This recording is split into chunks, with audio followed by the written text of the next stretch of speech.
We are live here at CRT Gaming Podcast. It is I, Jones, and with me as always is Mr. Gohan and Dazpick. Last week we are part of our 3-part Ninja trilogy. We did that Shinobi for the PlayStation 2. We're wrapping up the 3-part trilogy this week with a little game called Ninja Warriors on the Super Nintendo, chosen by Sir Gohan himself. Is there any reason in particular you sought to choose this game for our Ninja trilogy here, Mr. Gohan? I don't know. I think, when we were talking about, doing this, we were kind of looking for games that we all hadn't played, and that's kind of hard to do because, the three of us have been playing games for a very long time, Yeah, we played a lot of garbage. We played a lot of garbage. And probably if there's a ninja involved, there's probably some hot ninja garbage in there. But I don't know. This game was something that kind of came out, kind of later-ish, with the PlayStation era, on the horizon. But this was, something that came out on the Super NES, a couple years prior. And I don't know, I remember this game in the arcades initially. The arcade that was by where we lived, and they had the coin-op version of Ninja Warriors. And if you remember, this coin-op, this cabinet, was one of those cabinets that had the extended, horizontal monitor. Right? Did it have 2 or 3 screens? I remember was it 3? Yeah. It was a huge cabinet. It was a huge cabinet. And it had ninjas and massive, at least at the time, massive sprites. Yes. And it was a game that, you got to co-op with your friend, which was even cooler, and, this game came out on the Super NES years after that arcade game came out. And I remember seeing the box for this at a rental store and thinking, I was like, oh, Ninja Warriors. I was like, I could recognize the logo and I recognized the name. But on the cover of the box, I was like, this doesn't look like the game I remember, because in the game that I remember, there's a blue ninja and then there's a red ninja, and on the cover of this there are these crazy Appleseed robots and android ninjas. Yes. And Cobra Commander Ninja. Yeah, he's the Cobra Commander Ninja. So it was one of those games that I rented and beat, over the course of a weekend or something like that. And yeah, it really was because I thought the coin-op was so awesome. And, I think, it was one of those things that had a good chance of me, possibly skimming by you guys, and, I thought that there was a pretty good chance that the both of you hadn't played it yet. So what did you guys think of the game? Actually, it's basically kind of like a Final Fight clone or any other game like that, a side scroller that all goes back to Double Dragon days. But Double Dragon. It was no, it wasn't bad. I mean, it was a fun playthrough. It was a little challenging at times, but it wasn't impossible. It kind of like if I had played this when it originally came out, I would have had a good time with it. I mean, I had a good time playing through it now, but I mean, like I said, it's obscure. I've never played it, or I had no idea this even existed.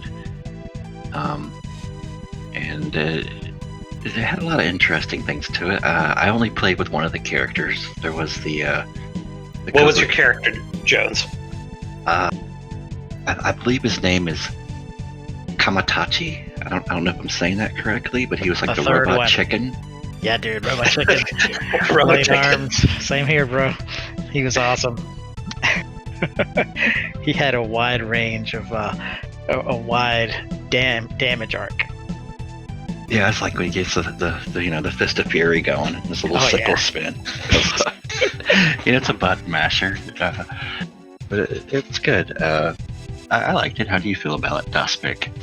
I enjoyed it. I mean, I remember the arcade, and I remember the original arcade game was brutally hard.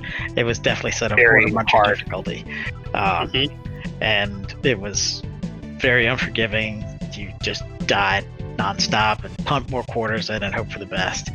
But I mean, there was some, it's a beat 'em up. There's some annoying bosses, but it was fun. I remember when I think my brother had rented it and brought it over. Oh man, Ninja Warriors, and I was like, holy shit, Cobra Commander's in it now, and. And, because the ninja in the arcade, like you said, he was just a blue ninja. He definitely didn't look like Cobra Commander. And adding this third guy that had the Fist of Fury and then the blade spin, and he could do like a spin in the air. Yeah, he was. It was very cool. I think they added like a throw to it, which you definitely didn't have in the arcade one. In the arcade it was just attack and shuriken. Yeah, that was it. And this one you didn't have the shurikens. You just had just the Fist of Fury. But it was fun. It was the last level was kind of annoying, but as expected, as a Final Fight clone. But yeah, it was cool.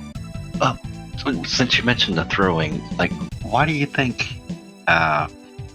You could pick up items, like not items, but objects, and use them as weapons. Like every once in a while, like a crate or a motorcycle, but you couldn't walk with it. I thought that was weird. It's heavy, bro. But you're a robot ninja, dude. Apparently, they feel the burn. They feel the burn. They can't walk with this motorcycle. No, motorcycle heavy. Well, it's really interesting, right? Because if you think about when this game came out, it kind of the approach that they took was kind of unique, because unlike Shinobi or Rolling Thunder, there's no like jumping up to the top of the screen or jumping down to the bottom of the screen. Like there wasn't any of the, directional double dragon, kind of attempting to do 3D space beat 'em ups. This very much was like Kung Fu, the old Nintendo game. Like you are on one plane and there are just swarms of bad guys coming at you. And I was kind of surprised back in the day how, with that simple formula of staying on one plane, they made it interesting, especially with, the moves that you could do, the types of bad guys that you fought, and obviously the cool part, especially with the Snes version, was choosing the different players, the different characters that you could play between the Robo Chicken, Cobra Commander, and the Red Ninja. So yeah, the ponytail. Yeah, I love.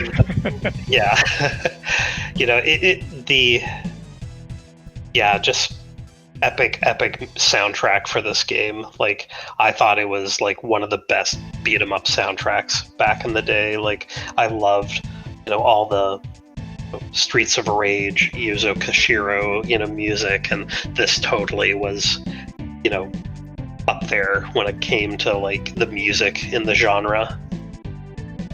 Yeah, I'm kind of curious. Like I said, I was kind of looking into the game a little bit, and apparently there was a Sega CD version of this that came out long before the Super Nintendo version.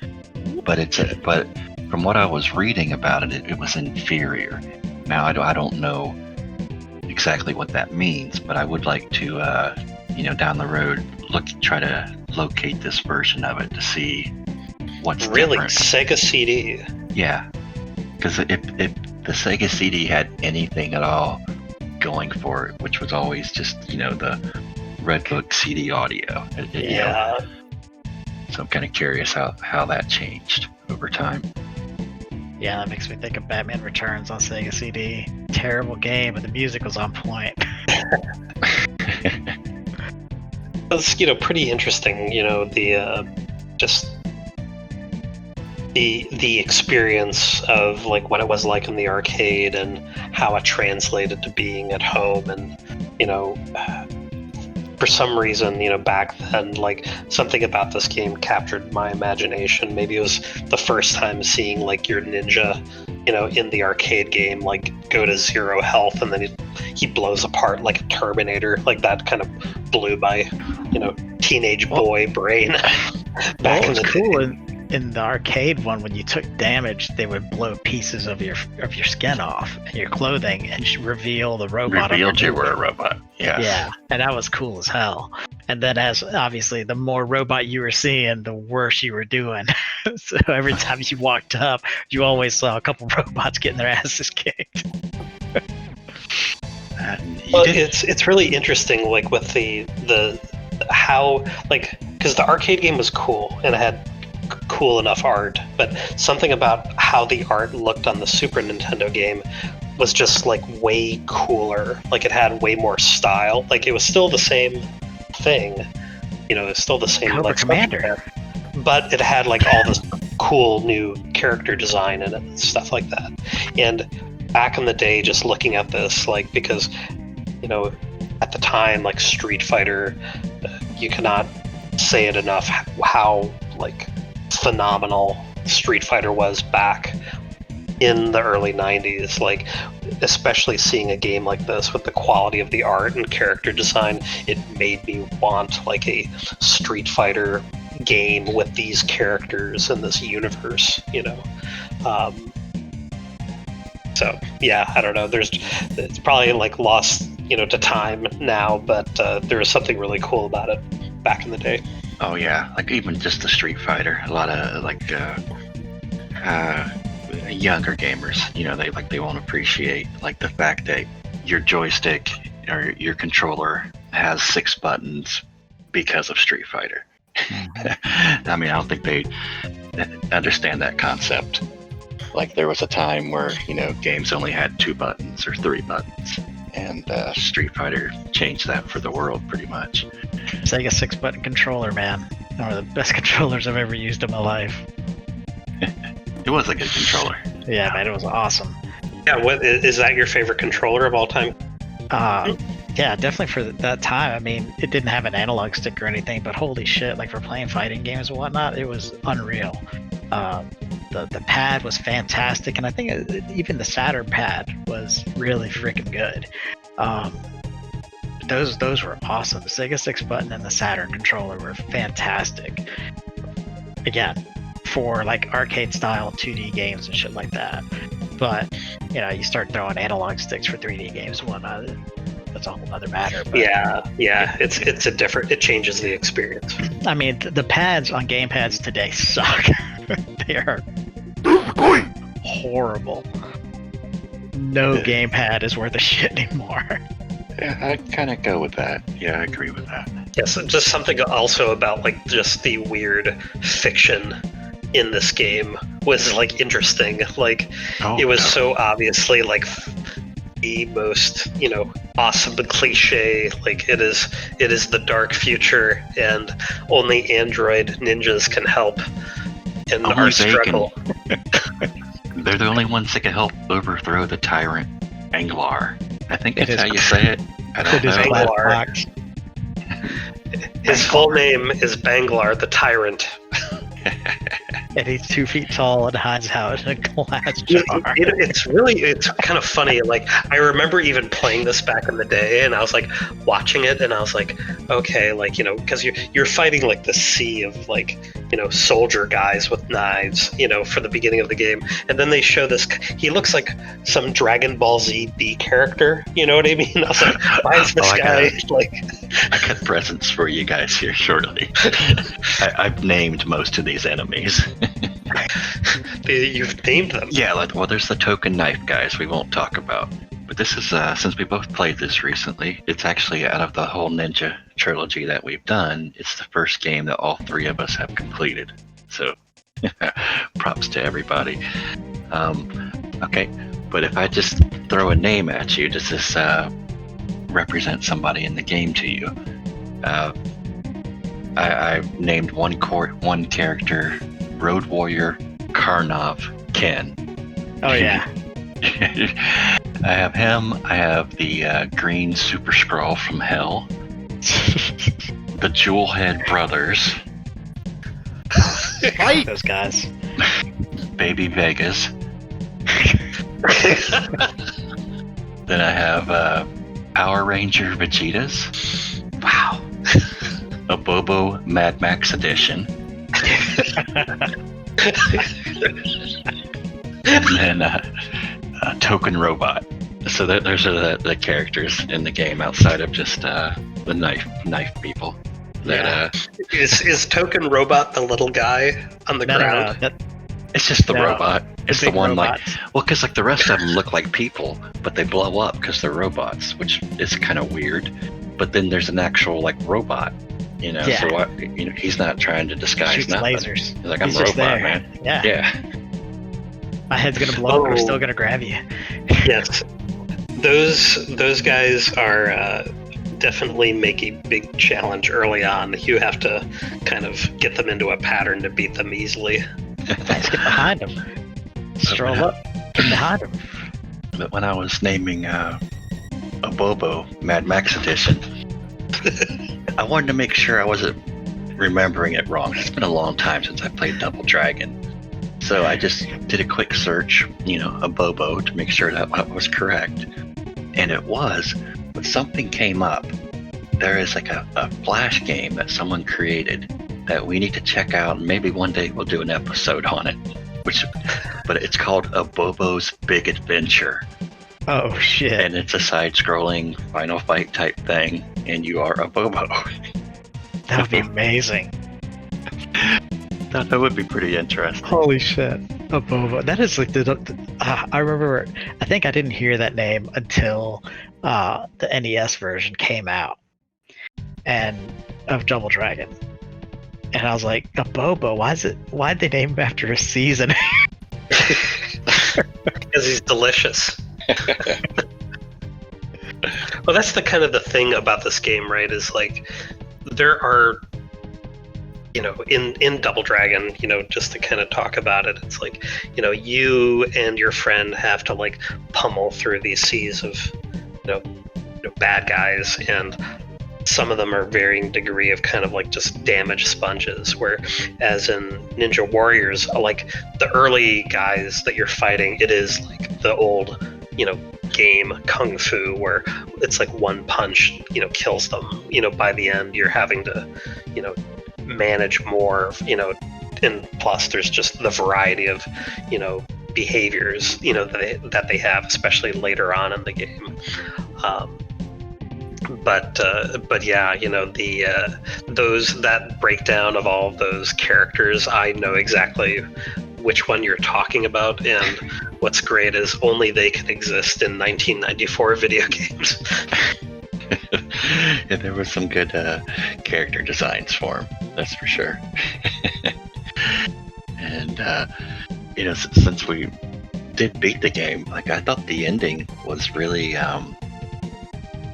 it was bizarre. It was a bizarre ending, because basically the whole point of the game, like through the intro, is you to overthrow this tyrant named Banglar, and you're going to replace him with this famous Mulk, which I don't know. Yeah, is Mulk a person or a nation, or what is Mulk? That I don't know, but at the end of I have questions. You've done this, so Mulk has replaced it, and then the people kind of just see it like as the same old, like, it's like nothing really changed. Or that was my take of it, at least. Yeah, and these are androids that have like the data from Star Trek problem. They're just going in to blow themselves up. It's like this one big violent, suicide mission. Definitely was. It was entertaining, though. It was a fun little romp, side scroller, beat 'em up. You were, when you wanted, to do Ninja Spirits, it was one of those games where we could play it and beat it over the course of the week. And I think Ninja Warriors kind of fit the bill there, too. Oh, yeah, definitely. Yeah, definitely. It's not It's not Shinobi. I had no expectation of anybody finishing that. No. And you were upfront about that, Daz. Because it's that shit is hard as hell, and you were very above board about that, and I'm surprised we last as long as we did, anyways. Yeah, this was back in 1994. That's when this game came out. Quite a long time ago. Yeah, totally. But yeah, this is like a weird time because I think 94. Yeah, like this is right. I think the PlayStation's getting ready to come out right around here, isn't it? Like the original PlayStation. Like the Japanese version is going to be, maybe the year after. Yeah, I think this might be why I didn't.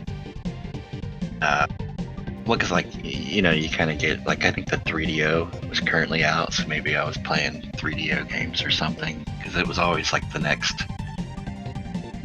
What's the next eye candy? Like, oh, this is prettier. I'm gonna go over here for a minute. Play the warrior. Play the warrior.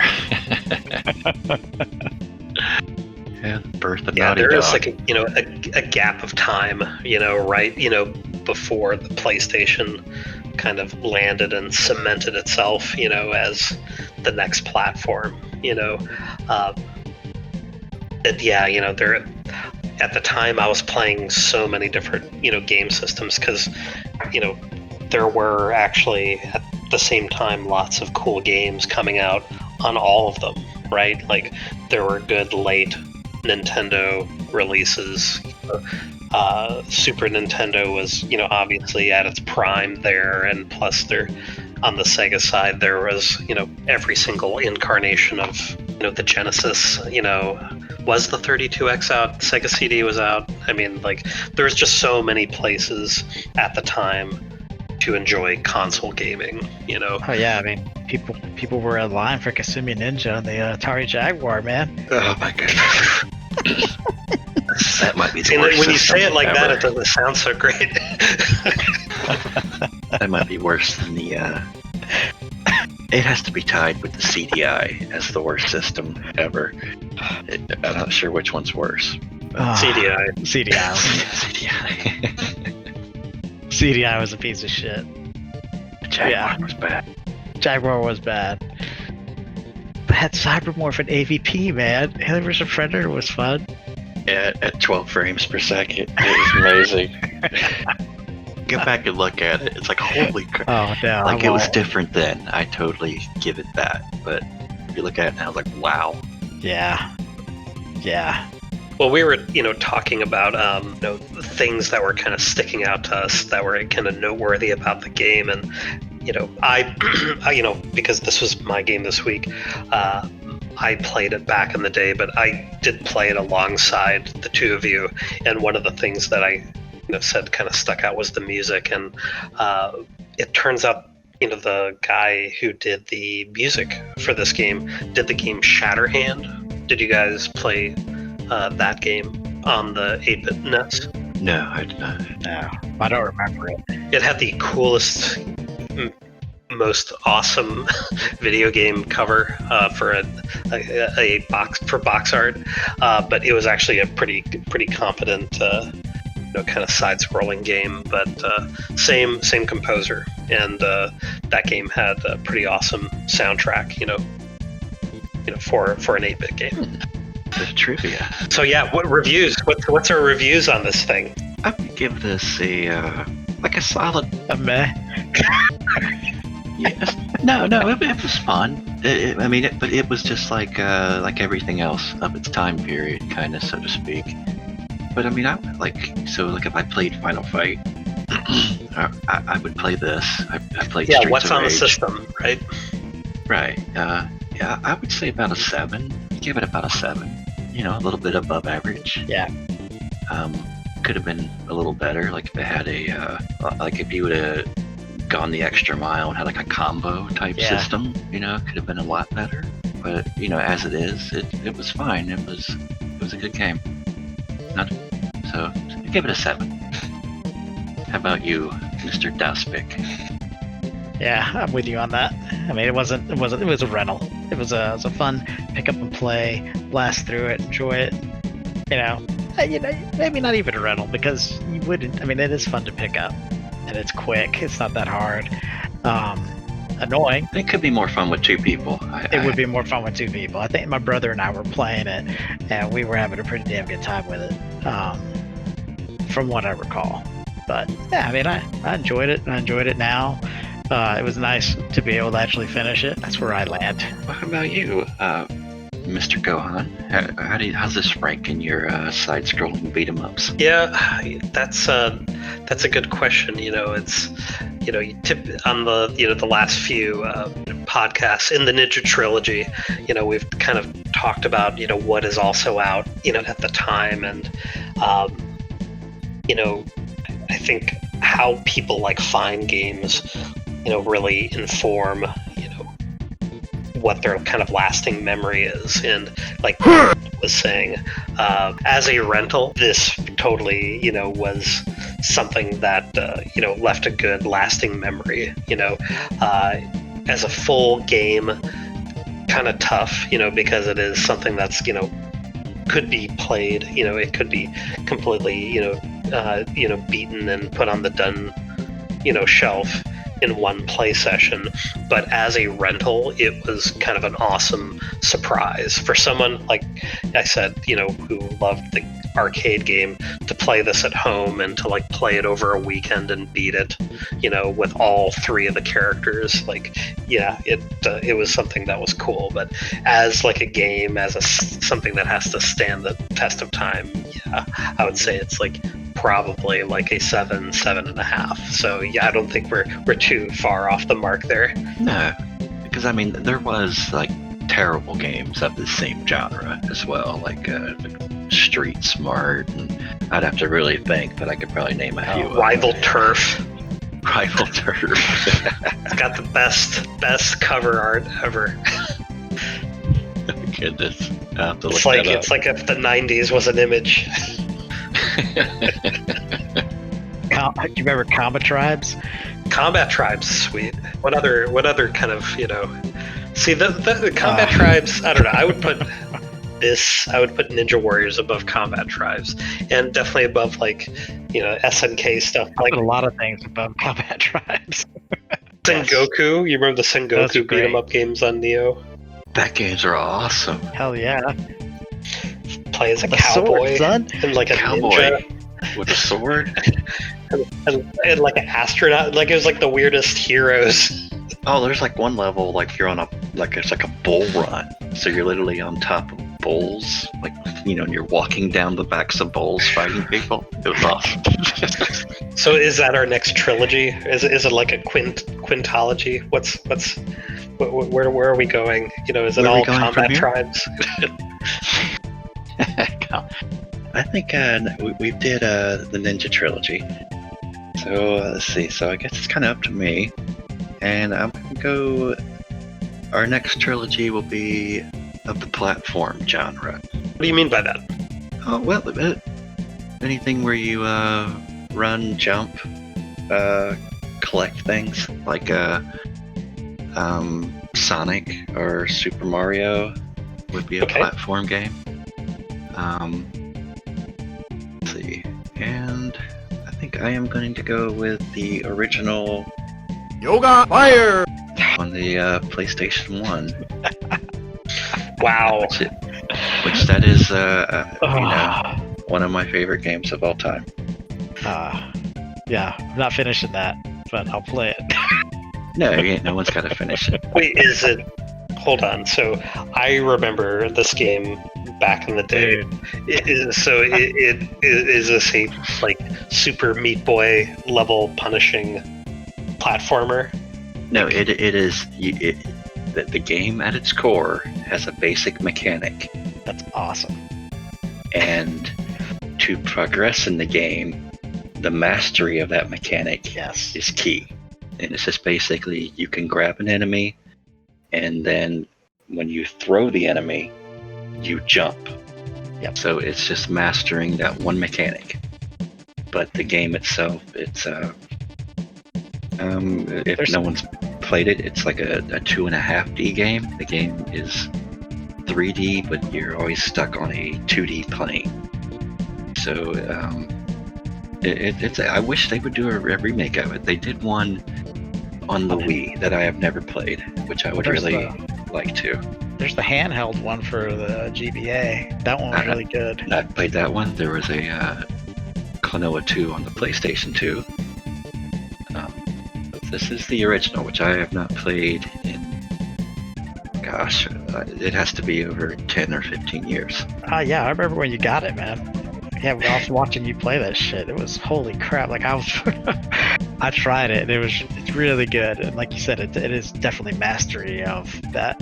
But man, it's a good game. I think we could do it. Okay, so just to be clear, it's we're talking about platform games, and that is going to be so in the platform genre, and it could be a 2D, 3D platform. Klonoa is going to be Act 1 of our next story. Yes. Solid. That's okay. If you're okay with my decision. Solid. So, deal. All right. Well, we will adjourn this meeting, concluding the 3-part Ninja Trilogy for CRT Gaming Podcast. And myself, Jones, Dazpick, and Mr. Gohan will join you next week with our opinions of Klonoa. And we will see you then. Until next time.